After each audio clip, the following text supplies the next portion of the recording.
ഒരു നാടോടി നൃത്ത നർത്തകിയാണ് നമുക്കൊപ്പോൾ ഉള്ളത്. മോളെ ഒന്ന് പരിചയപ്പെടുത്തും. എൻ്റെ പേര് സിയോണ. ഞാൻ വരുന്നത് എറണാകുളം ജില്ലയിൽ നിന്നാണ്. GHSS കടയിരിപ്പിലെ 10ാം ക്ലാസ് വിദ്യാർത്ഥിനിയാണ് ഞാൻ. പിന്നെ കൂടാതെ ഞാൻ ടെലിവിഷൻ പ്രോഗ്രാമിലൊക്കെ ചെയ്തിട്ടുണ്ട്.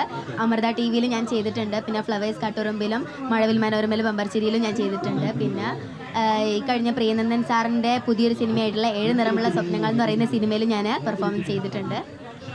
സിനിമയിലേക്ക് എത്തിയിരിക്കുന്ന ഒരാളാണ്. അതെ, ആള് ചില്ലറക്കാരിയല്ല. അതല്ലേ. അതുപോലെ തന്നെ അമൃത TVയുടെ കുടുംബാംഗം തന്നെയാണ്. നമുക്ക് പെർഫോമൻസ് ഒന്ന് പെർഫോമൻസ് ആണ്.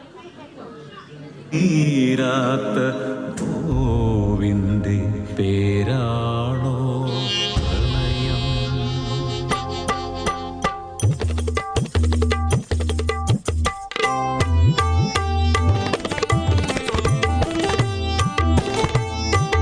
ആശകൾ വാരിച്ചുറ്റി ഇരുമിഴി നിറയെ കനവെഴുതി അനന്തപുരിയിലെ തെരുവിലലഞ്ഞോരനാഥ സൗന്ദര്യം.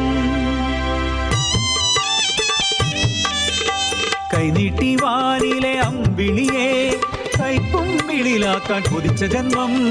ആട്ടവും പാട്ടും ഒട്ടേറെ കിനാക്കളുമായി പാറി നടന്നൊരു ചെല്ലക്കുട്ടി. കോവിലകം പാഠശാലയ്ക്കും ഇളമുറത്തമ്പുരാനും ഒന്നല്ലോ തിരുനാട്. പാട്ടവും പാട്ടുമായി അന്നു കലാലയം ഉത്സവം കൊണ്ടാടും ദിനമണഞ്ഞു.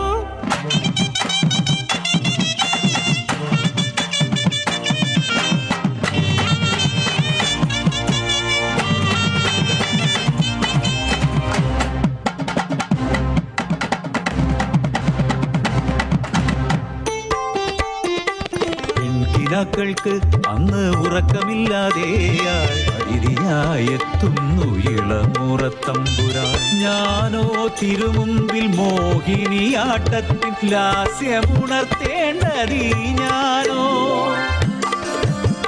അസവുഞ്ഞോറിഞ്ഞുടുത്ത് അരിമുല്ലച്ചൂടി പാലക്കാ ചാർത്തിയവൾ ഒരുങ്ങി നിന്നു. പൊന്നു തമ്പൂരാന് പൂച്ചെണ്ട് നൽകുമ്പോൾ മുഖമുയർത്താൻ പോലും മറന്നുപോയി. തിരുമുൻപിൽ ലാസ്യമാടാൻ നേരമായി.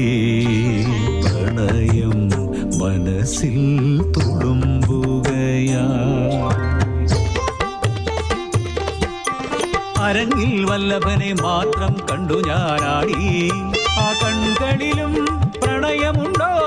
ഇവളുടെ മനം നീ അറിയുന്നുണ്ടോ? പൊന്നാട എന്നെ അണിയിച്ചപ്പോൾ മന്ത്രകോടി എന്നു കരുതി.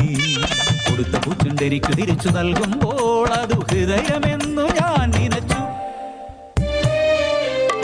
എന്നും ഗോപുരപ്രാന്തത്തിൽ ശ്രീ പത്മനാഭന്റെ ദാസനെ കാത്തു നിൽക്കും. മിഴിയിൽ അവളെ പുൽകുന്നുണ്ടോ? ഒരു ചെറു പുഞ്ചിരി പൊഴിയുന്നുണ്ടോ? ഇളമുറ തമ്പുരാൻ രാജാവായി ഇവളോ സ്വയം.